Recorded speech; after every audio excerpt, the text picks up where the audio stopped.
Queridos irmãos, um bom dia, graça e paz. Vamos continuar o nosso estudo em Hebreus, a partir do capítulo 9, que foi o ponto onde nós paramos no domingo anterior, aquela aula tão abençoada, que falou tão profundamente ao nosso coração. Esse é um texto, irmãos, muito importante para a nossa compreensão a respeito do sacerdócio do Senhor Jesus. Nós precisamos dar atenção a ele, para que tenhamos uma ideia correta a respeito daquilo que o Senhor fez por nós.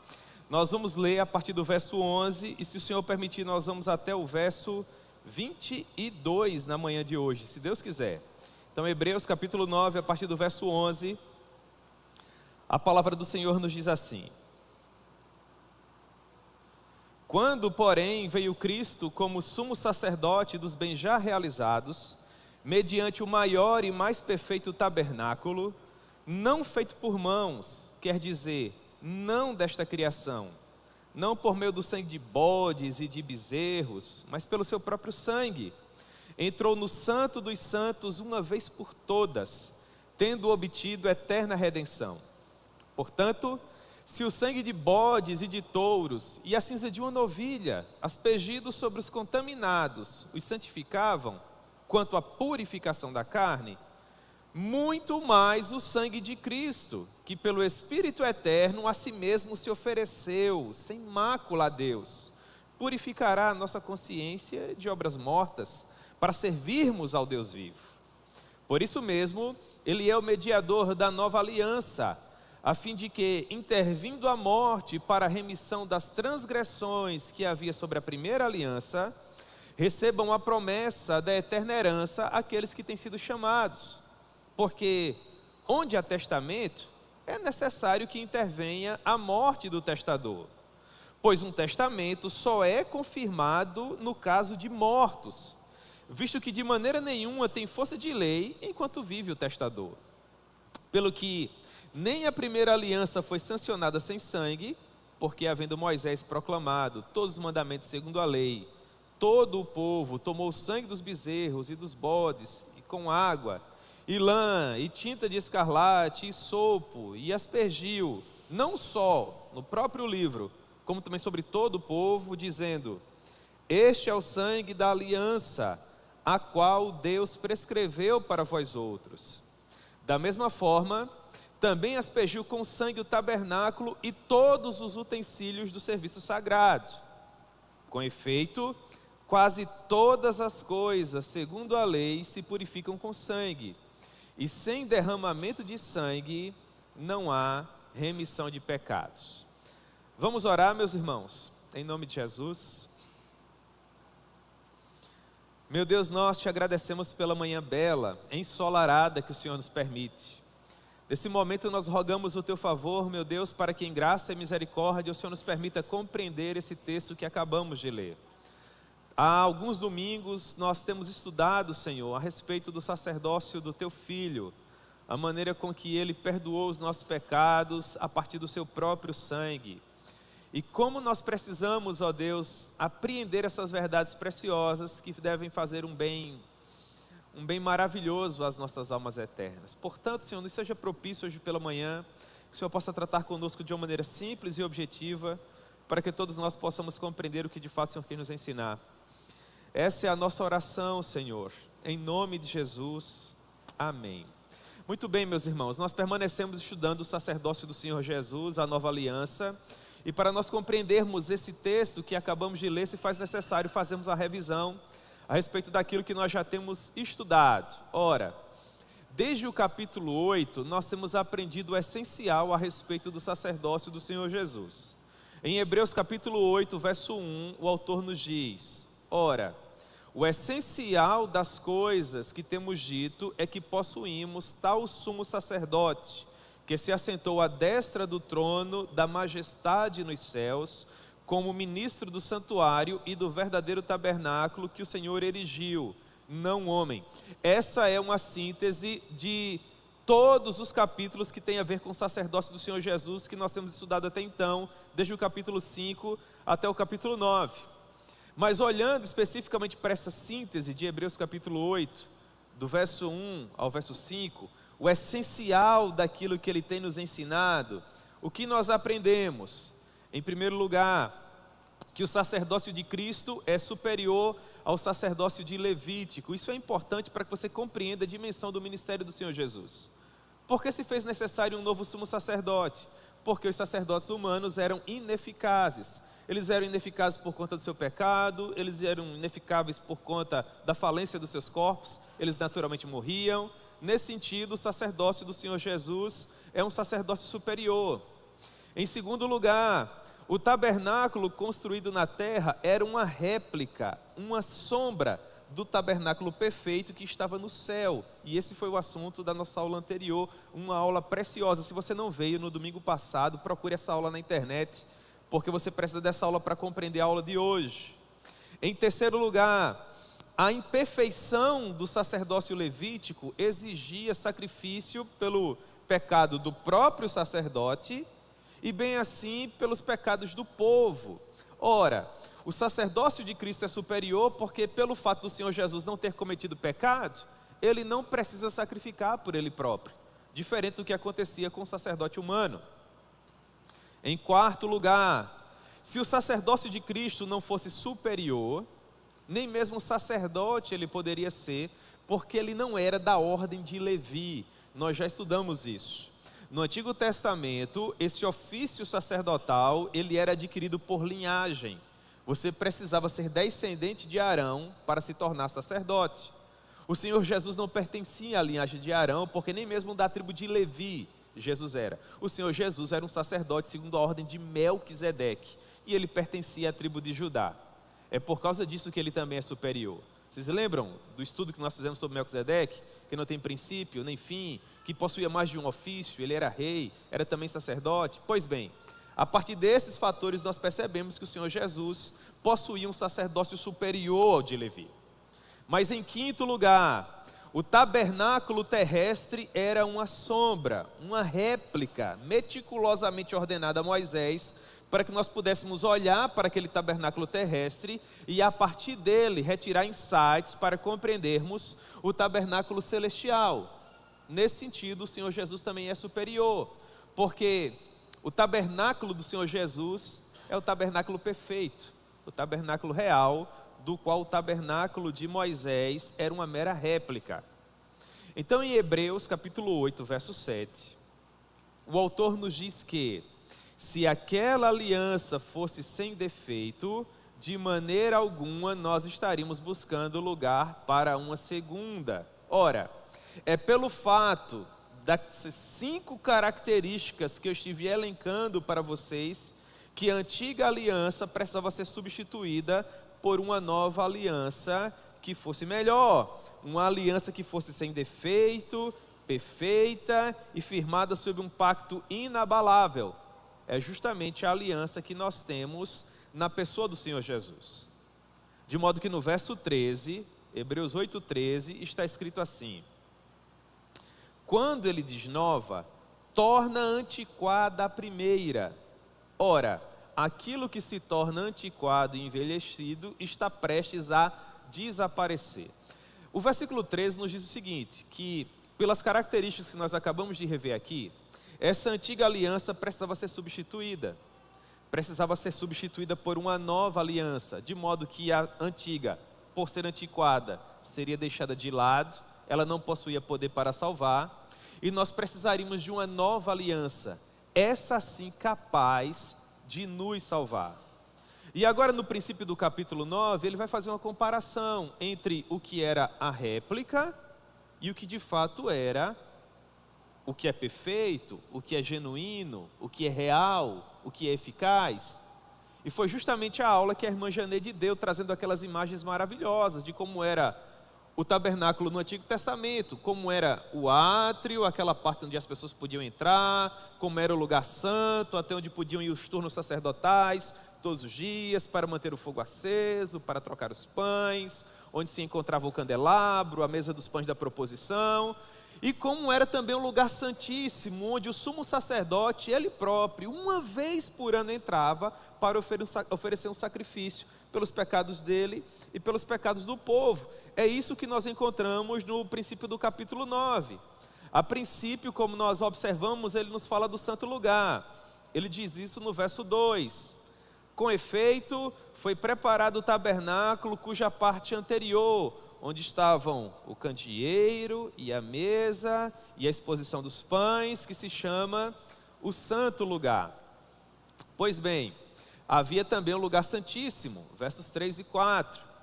Por trás do segundo véu se encontrava o tabernáculo, que se chama o santo dos santos. Ora, o verso 2, que fala a respeito do santo lugar, nos diz que ali o sacerdote precisava entrar todos os dias. No santo dos santos, havia um altar de ouro para incenso e a arca da aliança totalmente recoberta de ouro, e uma urna contendo o maná. Nesse lugar, o sumo sacerdote entrava uma vez por ano, no dia da expiação, para tentar oferecer um sacrifício que fosse aceitável a Deus. E é justamente aqui, irmãos, que nós encontramos toda a beleza do ministério vicário do Senhor Jesus. Por quê?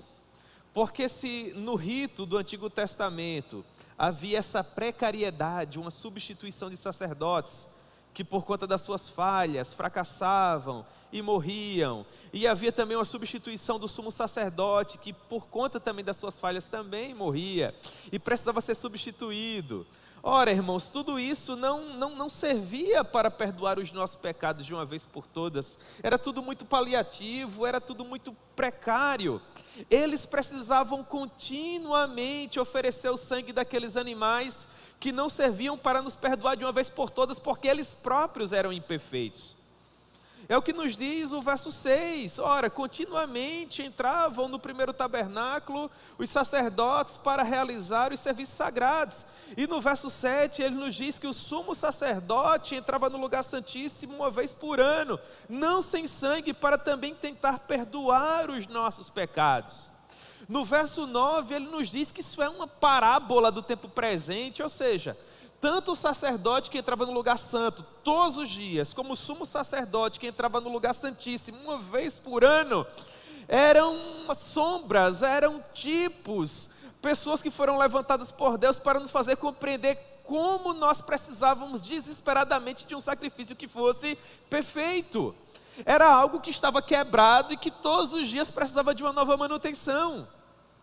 Imagine um avião que você precisa usar todos os dias, e sempre que você chega ao aeroporto, a pessoa responsável diz: olha, vai atrasar um pouquinho o teu voo, porque o avião quebrou novamente. E o mecânico ia lá e consertava, e no dia seguinte você precisava fazer uma nova ponte aérea, e você chegava lá e dizia: ó, vai atrasar de novo, está quebrado de novo esse avião. Um dia, 2 dias, 6 meses, 1 ano, 10 anos, cerca de 1.500 anos. Eu creio que todas as vezes que você subisse desse avião, você diria no seu coração: dessa vez não vai dar certo, vai dar alguma coisa errada aqui, né? Ó, irmão, tudo certo. Você sobe no avião orando, cantando, né? Dizendo a Deus que vai cumprir as promessas, que vai ser um servo melhor, um melhor adorador. A viagem de avião nos lembra que nós somos bem limitados, né? Pois é, irmãos. Era mais ou menos dessa maneira que nós sacrificávamos a Deus. Era sempre algo que nos deixava muito mais como passageiros da nossa própria vida, do que de fato como pessoas que detinham o controle de o que quer que fosse. Tudo isso porque a lei do Antigo Testamento não passava de ordenanças, verso 10. Ordenanças da carne, baseadas somente em comidas e bebidas e diversas abluções, imposta até o tempo oportuno da reforma.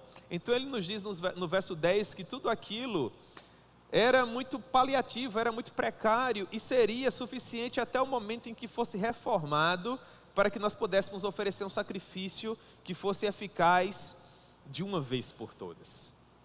É o que justamente nós vamos estudar agora pela manhã, do verso 11 ao verso 22. Perceba, atente para a mudança de perspectiva a partir do verso 11, quando ele diz assim: quando, porém, veio Cristo. Aqui é como se nossas almas eternas recebessem uma nova lufada de ar, não é? Tudo precário, tudo muito momentâneo, tudo muito ineficaz, tudo muito humano, demasiado humano. Quando, porém, veio Cristo, aí você já diz assim no seu coração: glória a Deus, o Senhor Jesus apareceu na história, agora tudo vai mudar.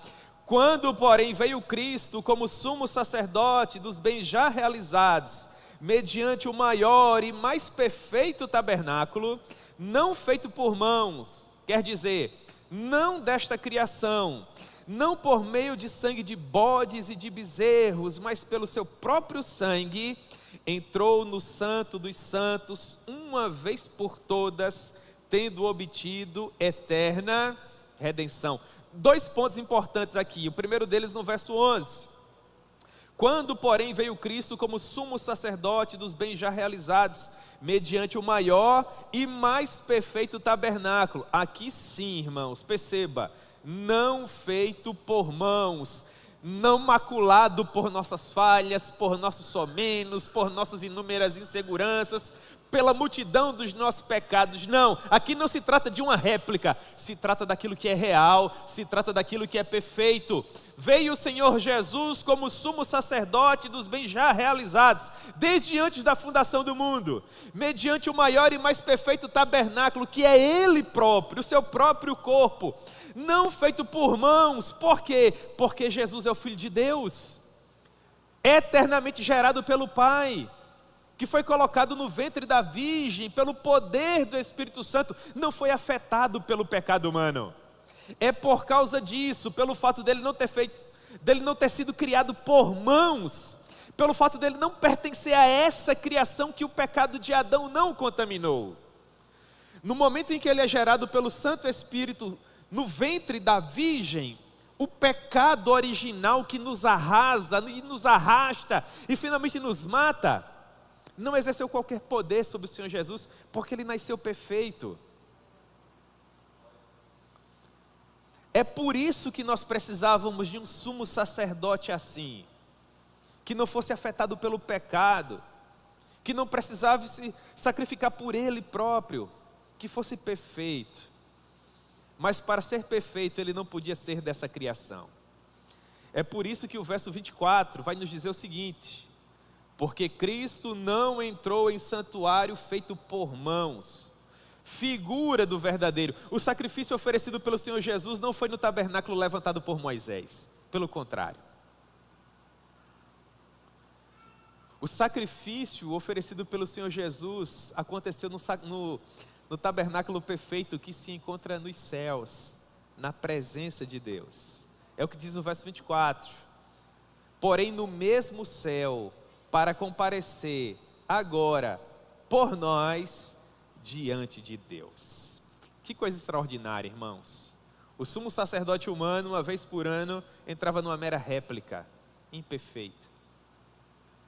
O nosso real sumo sacerdote, perfeito, o Filho de Deus, todo-poderoso, entrou no verdadeiro santuário, não feito por mãos humanas, eterno, nos céus.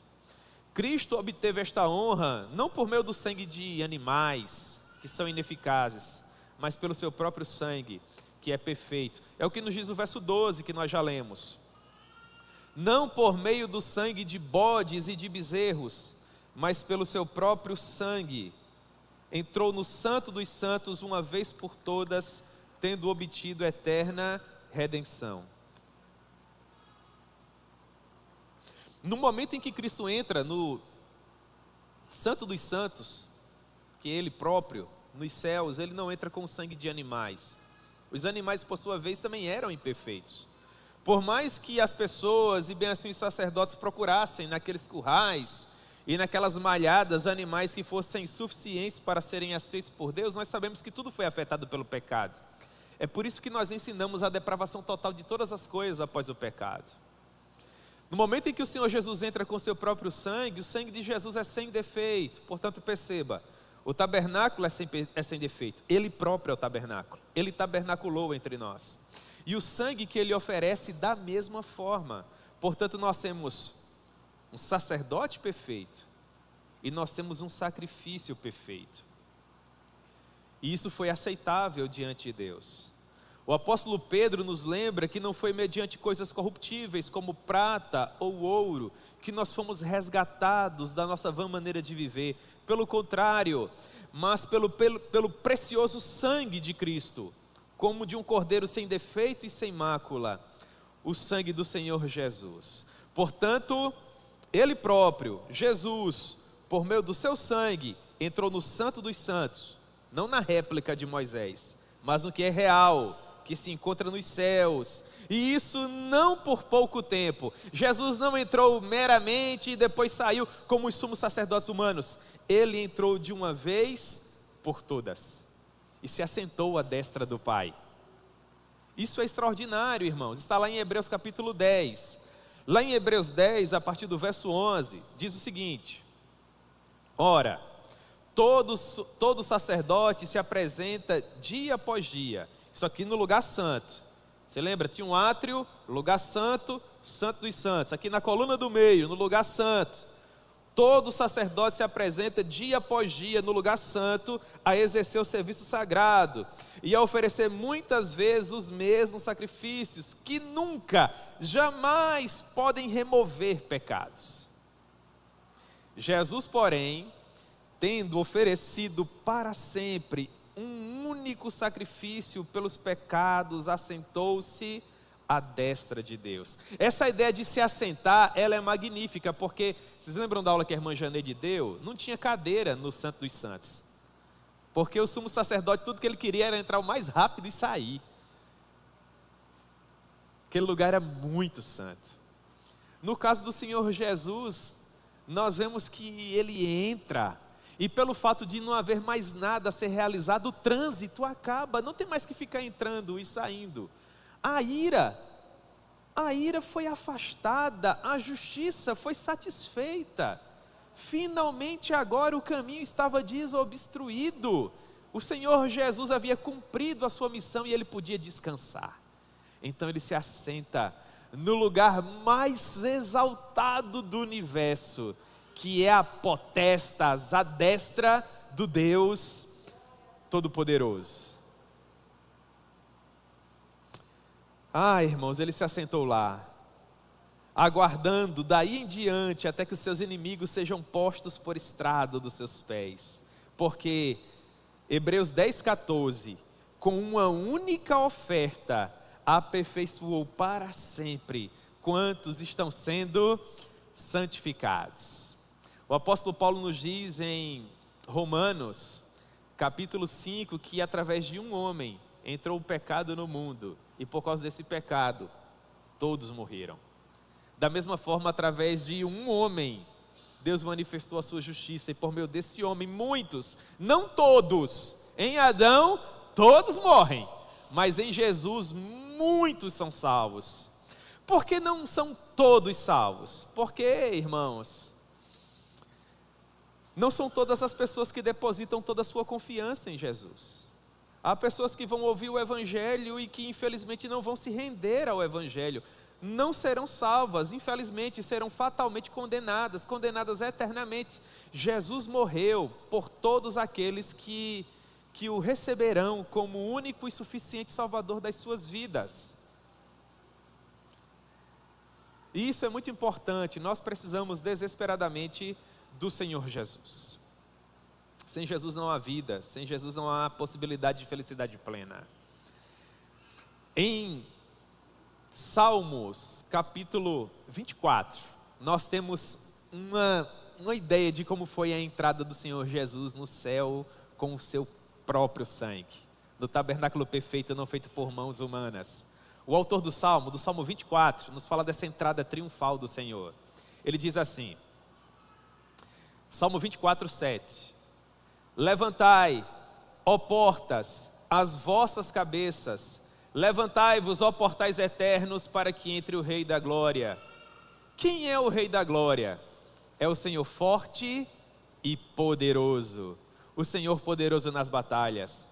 Levantai, ó portas, as vossas cabeças, levantai, ó portais eternos, para que entre o Rei da Glória. Quem é o Rei da Glória? É o Senhor forte e poderoso. Ele é o Rei da Glória. É verdade, irmãos, que a corte do Senhor Deus Todo-Poderoso é uma corte espiritual, mas nós temos aqui uma linguagem simbólica, humana, antropomórfica, para que nós tenhamos condições de compreender como isso aconteceu. Em Apocalipse capítulo 4, nós temos também uma ideia de como é a corte do Senhor. E João nos fala daquele trono que é magnífico e daquele mar de vidro, de todos os seres espirituais que estão ali, os querubins que possuem as 6 asas, e com 2 eles voam, e com outras 2 cobrem o rosto, e com outras 2 cobrem os pés, e ficam a todo tempo dizendo que ele é santo. E há aqueles 24 anciãos com coroas de ouro sobre as suas cabeças, todos eles na corte do grande rei, e assentado no trono há alguém, e ele é magnífico. E João nos diz que no momento em que o Cordeiro entrar em triunfo, os 24 anciãos se prostrarão, retirarão as coroas das suas cabeças e farão menção a ele, dizendo: bendito é aquele que vem em nome do Senhor, porque foi morto e com o seu sangue comprou para Deus aqueles que procedem de todos os povos e tribos e línguas e nação, e para o seu Deus os constitui o reino e sacerdócio. Essa é a consumação, a coroação do Cordeiro, a apoteose do mundo inteiro.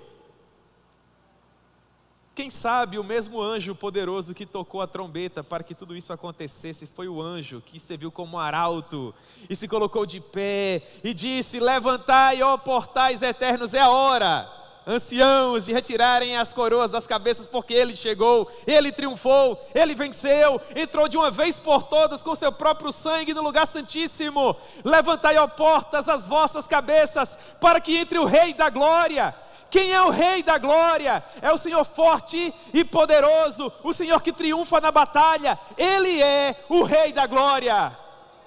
E ele entra em triunfo e toma o seu lugar. Ele é Quírios, ele é Senhor, e se assenta à destra do Pai, e agora vive e reina pelos séculos dos séculos. É por causa disso que o autor desse texto diz que nós temos ousadia de entrarmos nesse lugar que é tão santo, porque agora nós temos um sumo sacerdote que pode se compadecer de nós, intercede por nós todos os dias, nos ajudando a orar da maneira correta. Dessa forma, se o sangue de animais, mesmo que de forma precária, possuísse o poder de fazer com que nós permanecêssemos na presença do Senhor, nós não teríamos necessidade do sangue de Jesus. O sangue de Jesus é inevitável. Só há possibilidade de salvação no sangue de Jesus. O sangue dos animais, no Antigo Testamento, era a nossa tentativa frustrada de tentar aplacar a ira de Deus. A Torre de Babel, a nossa tentativa fracassada de tentar chegar nos céus com o nosso próprio mérito, com o nosso próprio esforço. Sabe quantas vezes você vai construir uma escada e chegar até o céu? Nunca. Isso é impossível. O céu, irmãos, não é como os governos humanos. É de partir o coração, irmãos. Há sempre alguma coisa, há sempre um plano B, há sempre uma saída. Não, no céu não é dessa maneira, a regra é muito clara. Só através do sangue do Senhor Jesus. O verso 13 diz: portanto, olha a ideia de conclusão: se o sangue de bodes e de touros e a cinza de uma novilha, aspergidos sobre os contaminados, os santificam quanto à purificação da carne, muito mais o sangue de Cristo, que pelo Espírito eterno a si mesmo se ofereceu sem mácula a Deus, purificará a nossa consciência de obras mortas para servirmos ao Deus vivo. O que o autor está nos dizendo aqui? Que se no Antigo Testamento o sangue de bodes, o sangue de touros, a cinza de uma novilha, aspergido sobre os contaminados, santificavam, e eu fico lembrando da aula de Janete. Irmãos, era muito sangue, não é? Vocês já viram quanto sangue tem um boi? Aí vem um sacerdote, todo dia, irmãos, mata o boi, tira as vísceras do boi, joga fora, queima fora, é tudo contaminado, retorna, pega a gordura, a fressura, os redenhos, os rins, queima. Aí Deus tem que receber aquilo como um aroma suave. Aí sangue, fogo, fumaça, e ainda por cima vê na hora de fazer alguma coisa errada, vi um fogo do céu consumir tudo. Aí vem um sacerdote mais uma vez, oficia pelo povo, sacrifício da manhã, tudo certo, irmão, muito sangue. Volta para casa, sacrifício da tarde, lá vem mais uma vez o povo pecador com bode, com touro, mata, esfola, retira tudo, queima fora, pega o redenho, a fressura, o fígado, queima novamente. No dia seguinte pecou de novo, depois de tarde novamente, e no próximo dia pecou novamente. Irmãos, pelo amor de Deus, que coisa tão dramática. O autor está dizendo, se naquela época, com essa mecânica dificílima, cobrir os pecados do povo, eles sobreviviam ainda que precariamente, muito mais o sangue de Cristo. Sim, é verdade, muito mais o sangue de Cristo, que pelo Espírito eterno, a si mesmo se ofereceu sem mácula a Deus, purificará não apenas o nosso exterior, porque o sacrifício do Antigo Testamento, lembre do meu exemplo, sangue, mas muito sangue, e ainda assim não podia purificar a nossa consciência. Vem o sangue do Senhor Jesus, de uma vez por todas, e agora sim, purifica a nossa consciência das velhas obras mortas, para que nós possamos servir a Deus. Por que é que o rito sacrificial do Antigo Testamento não servia para nos salvar? Porque não afetava o nosso interior, porque não tinha o poder de nos transformar, porque nós tínhamos que somar com Ele, tinha a ver com o nosso esforço, o nosso próprio mérito. Sabe quantas vezes ia funcionar? Nunca, em absoluto. Vem o Senhor Jesus como sumo sacerdote, ao mesmo tempo como sacrifício, e Ele próprio faz tudo no que diz respeito à nossa salvação. Nós não contribuímos com absolutamente nada, e para além disso, Ele ainda transforma a nossa consciência, para que nós agora possamos nos comportar da maneira devida. Jesus não apenas morre em nosso lugar, afastando a ira de Deus e pagando a dívida que era nossa. Jesus também transforma a nossa consciência, para que em primeiro lugar nós possamos compreender o que Ele fez, e em segundo lugar possamos viver de uma maneira digna do sacrifício que Ele nos ofereceu. Por que é que agora funciona? Porque Jesus não apenas purifica o nosso exterior, Ele também transforma a nossa mente, Ele renova o nosso coração e nos inclina a Ele. Isso é Romanos capítulo 8, do verso 1 ao verso 11, você se apropriou do sacrifício de Cristo, compreendeu o que Ele fez por você no Calvário, então, meu irmão, você recebeu uma nova mente, para que você possa se inclinar para as coisas do Espírito. No Antigo Testamento, o sumo sacerdote, bem assim os demais sacerdotes, derramavam todo aquele sangue, e a tua mente continuava corrupta, você sairia dali pronto, para continuar na sua vida pregressa, humana, diabólica até. Vem o Senhor Jesus e sacrifica por nós, e não nos deixa da mesma maneira. Ele transforma a nossa mente, nos dá um novo coração, e no momento em que nós nos apropriamos disso, nós não temos mais prazer no pecado, não agendamos, não, agora ele se torna um acidente, porque quem possui o Espírito de Deus se inclina para as coisas de Deus, enquanto que aquele que não, infelizmente, vai se inclinar para as obras das trevas, da carne. É por isso que essa nova aliança é tão plena e tão perfeita, porque ela transforma o nosso interior, nos faz novas criaturas. É o que Paulo nos diz em Romanos capítulo 12. Em Romanos, do capítulo 1 ao capítulo 11, Paulo nos fala a respeito de como é que nós nascemos de novo, através deste sacrifício de Cristo. São os aspectos teológicos, os aspectos dogmáticos da carta. A partir de Romanos capítulo 12, verso 1, nós temos as aplicações. O que significa?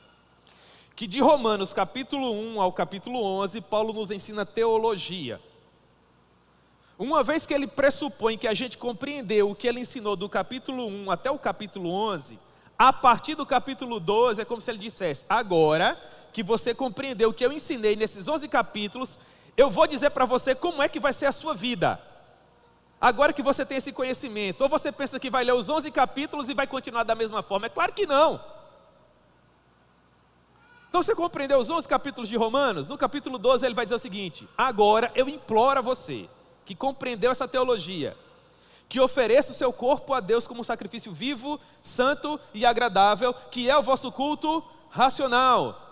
E não vos conformeis com esse século, com essa geração, com esse mundo que jaz no maligno, mas transformai-vos pela renovação do vosso entendimento. O que significa que quem compreendeu Romanos do capítulo 1 ao capítulo 11 é uma nova criatura. E agora é sua missão transformar o mundo pela renovação do seu entendimento.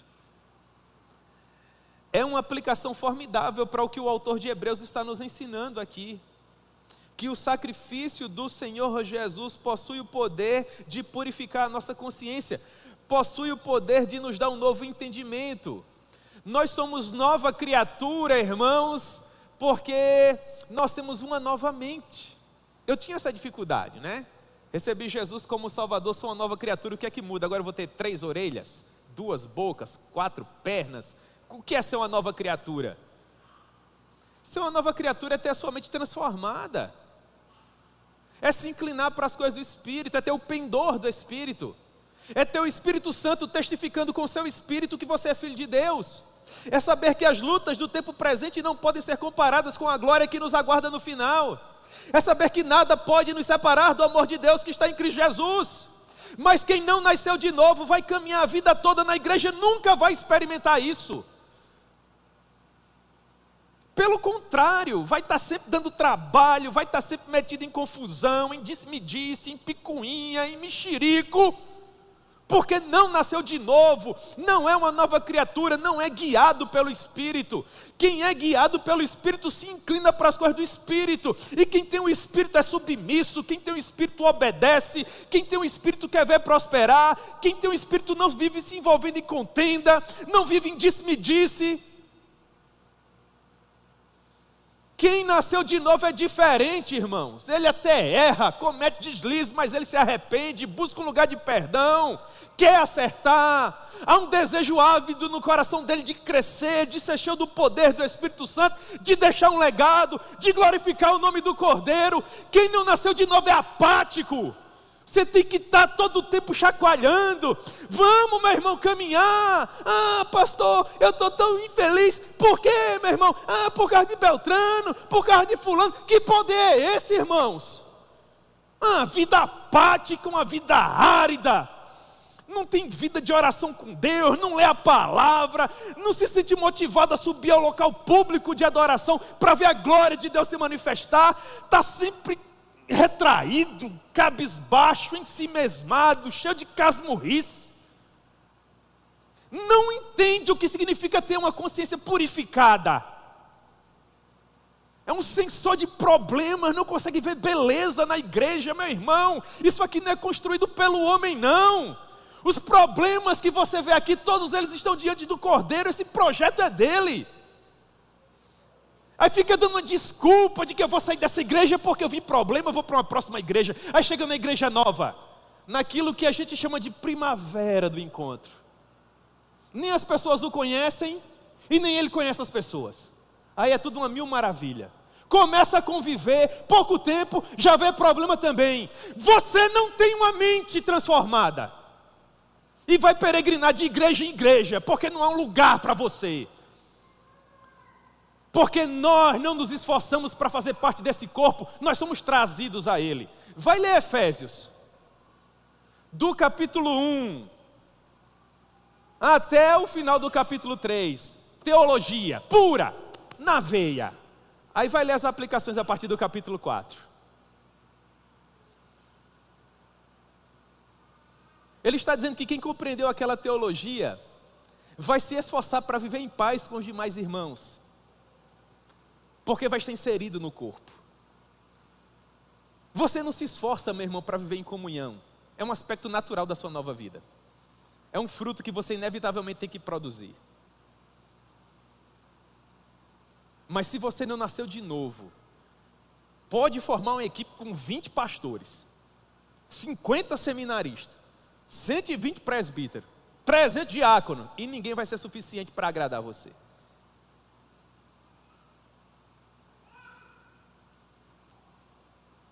Nós precisamos de uma nova consciência.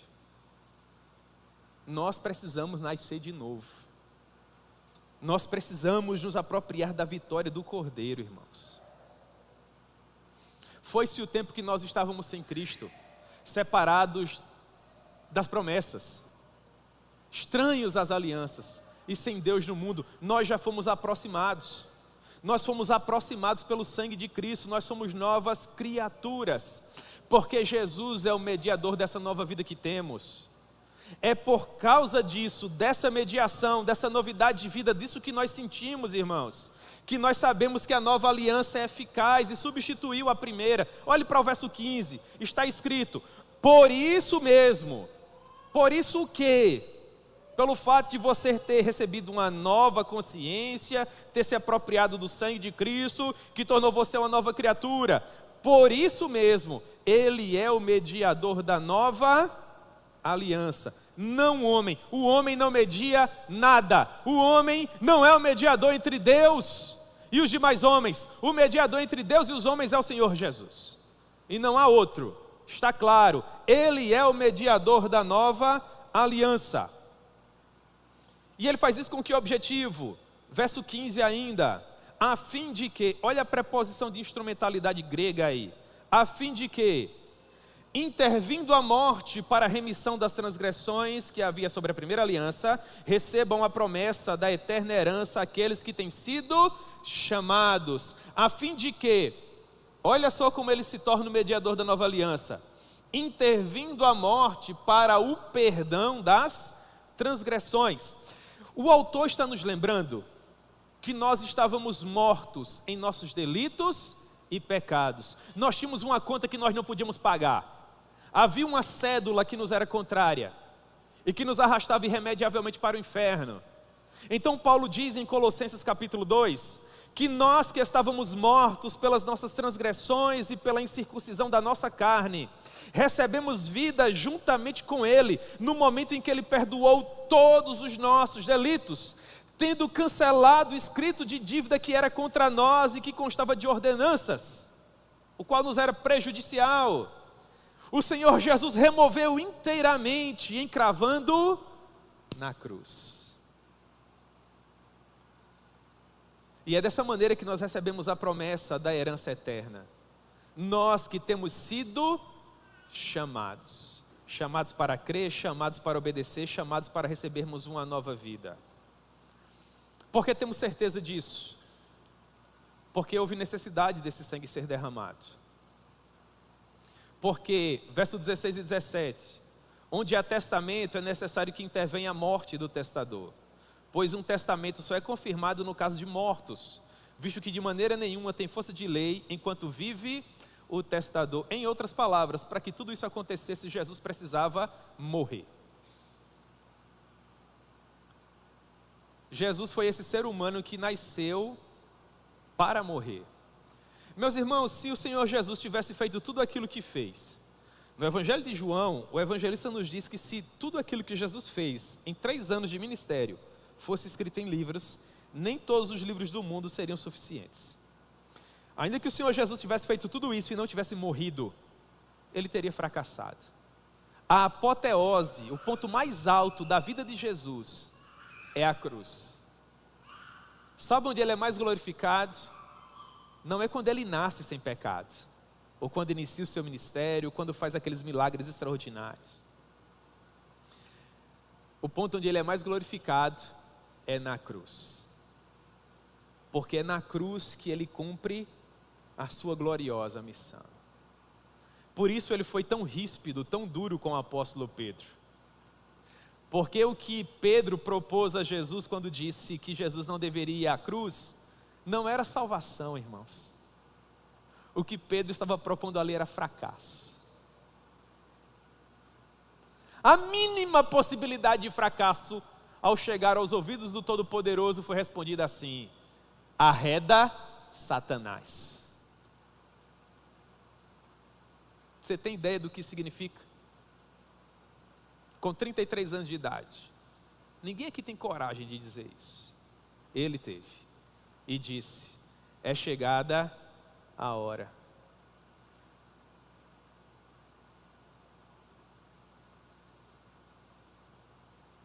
E como uma ovelha muda perante os seus tosqueadores, Ele foi fiel até o fim.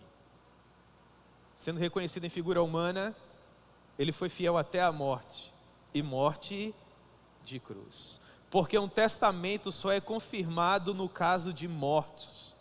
Uma lei não tem poder enquanto vive o testador. Assim como a primeira aliança não foi sancionada sem sangue, porque depois que Moisés fez tudo aquilo, ele pegou o sangue de bezerros e de bodes, misturou com água, pegou a lã, tinta escarlata, juntou tudo aquilo, pegou o hisopo e aspergiu todo o tabernáculo para consagrá-lo. E depois, todo o povo, agora vocês vão me acompanhar nessa cena aqui.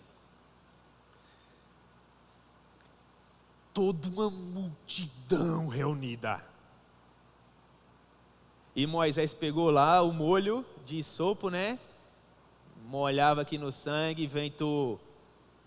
Próximo, próximo, próximo, próximo, próximo, próximo. Tinham todos eles que ser cobertos pelo sangue, se apropriar dele, sentir o cheiro dele, poder tocar, senti-lo no próprio corpo. Se você não for coberto por esse sangue, não há esperança para você. Você precisa se sujar dele.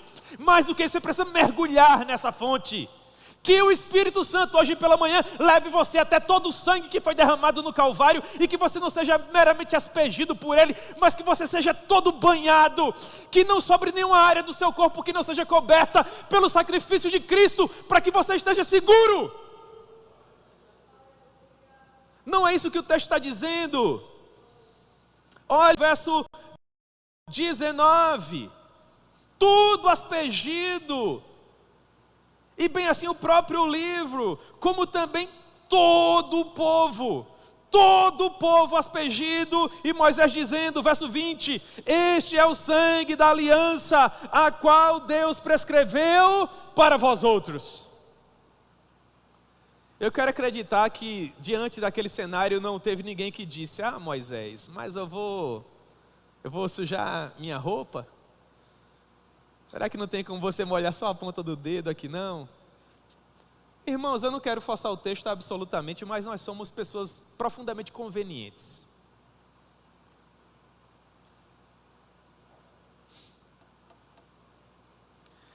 E às vezes nós queremos, irmãos, nos apropriar desse sangue da maneira como nos convém.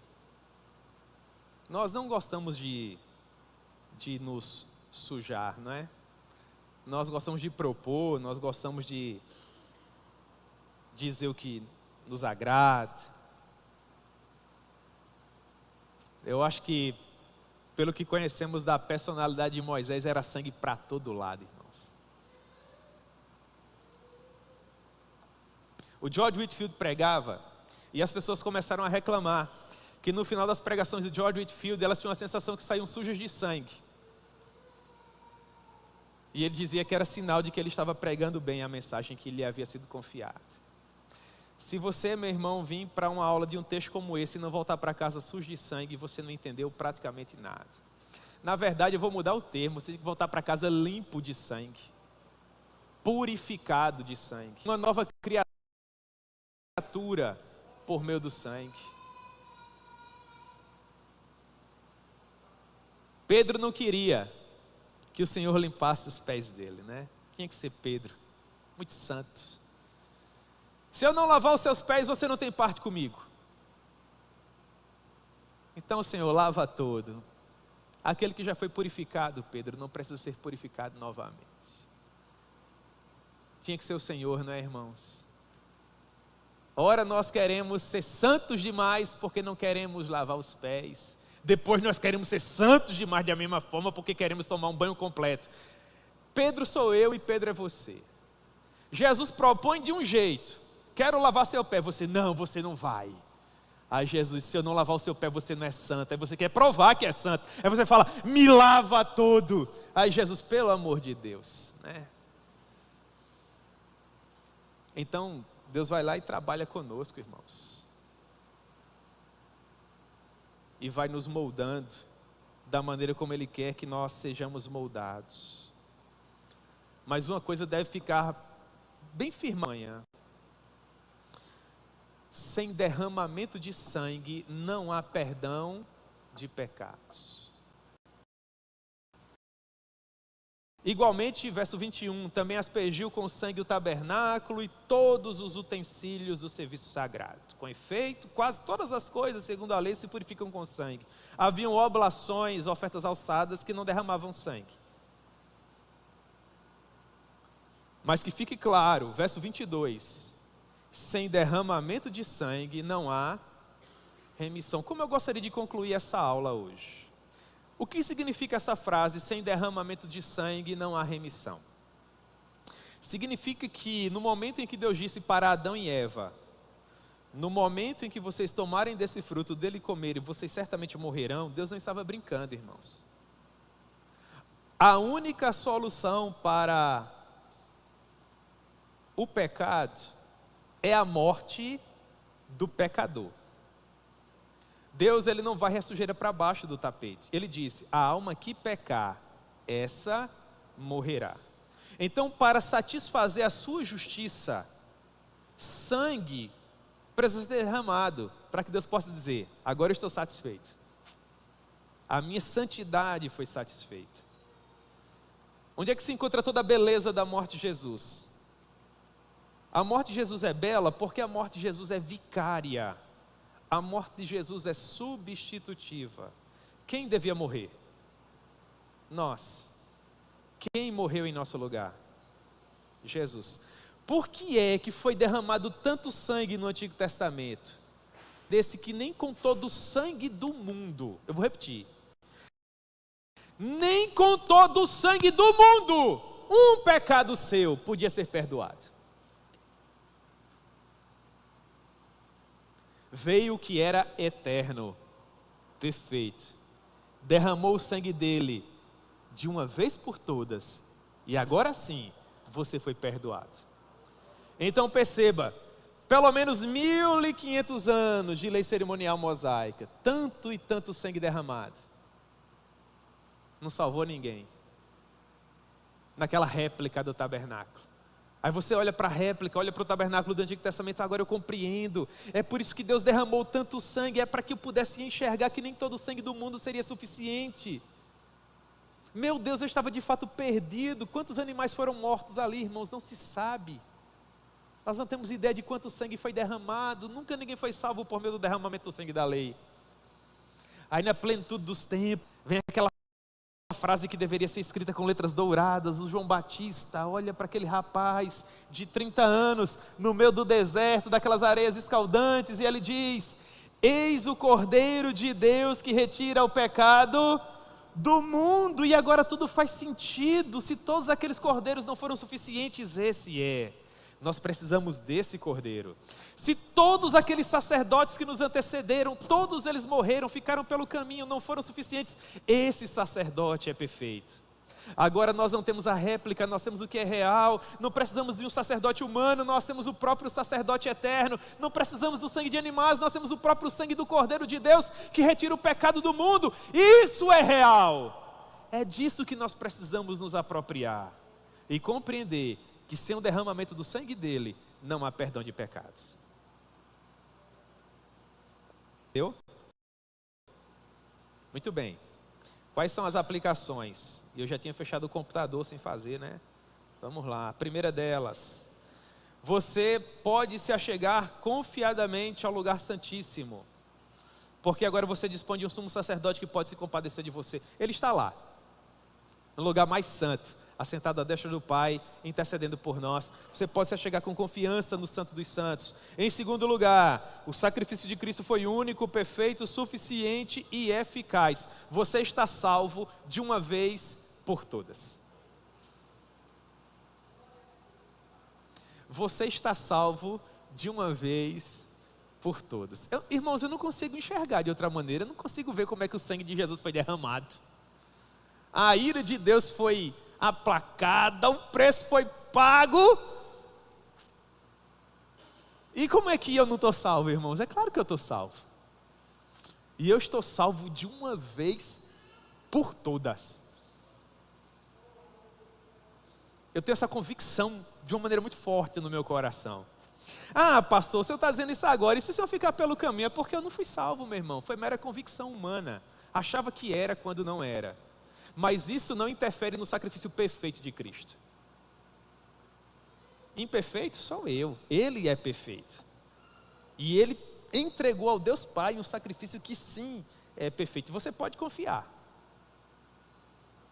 E em terceiro lugar, valorize o que foi feito por você na cruz do Calvário. Viva intensamente para a glória de Deus e aproveite a nova vida que Ele lhe deu. Meus irmãos, na cruz do Calvário, Jesus morreu por nós para nos dar vida e vida em abundância. Não vá perder a única vida que você tem se envolvendo com problemas sem importância, dando ouvidos a comentários de pessoas que são amargas, porque ainda não foram purificadas pelo sangue do Cordeiro. Há pessoas que infelizmente vão encontrar dificuldade de encontrar beleza na igreja, que mesmo humana, seja a mais próxima da perfeita. Sempre vai haver alguma coisa, sempre vai haver algum problema. Em nome de Jesus, meu irmão, continue caminhando. Procure enxergar beleza no sacrifício do Senhor Jesus, motivação para servi-lo. Ao longo desses dias, irmãos, eu estive estudando muito sobre membresia, eu nem estava preparado para estudar sobre isso. Me ocorreu de pegar um livro lá e começar a ler, e depois eu peguei alguns outros e pensei a respeito do que significa fazer parte desse corpo. Irmãos, a igreja não é um clube. Ninguém está preocupado em fazer um horário para que você venha se divertir aqui. Ninguém está preocupado em fazer uma programação para que você se sinta bem, meu irmão. Aqui não tem piscina, aqui não tem churrasco, aqui não tem musiquinha, sabe, rede armada embaixo de água. Aqui é trabalho, meu irmão, aqui é guerra, aqui é luta, é um demônio cheio de outros demônios tentando acabar com tudo, e nós somos soldados do exército contrário, temos um general, e enquanto esse culto acontece, uma guerra é travada, e gente está chorando, e muitas outras estão morrendo, e nós estamos aqui lutando nesse tempo de guerra. E você é bem-vindo a fazer parte de tudo isso que está acontecendo. Mas o clima é esse, você entendeu? Há momentos em que nós podemos até descansar e nos refrescar, mas daqui a pouco a batalha começa de novo. Então, se você está à procura de um clube, você está à procura, meu irmão, de um lugar para afagar o seu ego, então, infelizmente, você vai dar com a cara na parede, porque aqui nós só agradamos a um. Nós só temos um Senhor, só temos um Rei, e Ele se chama Jesus.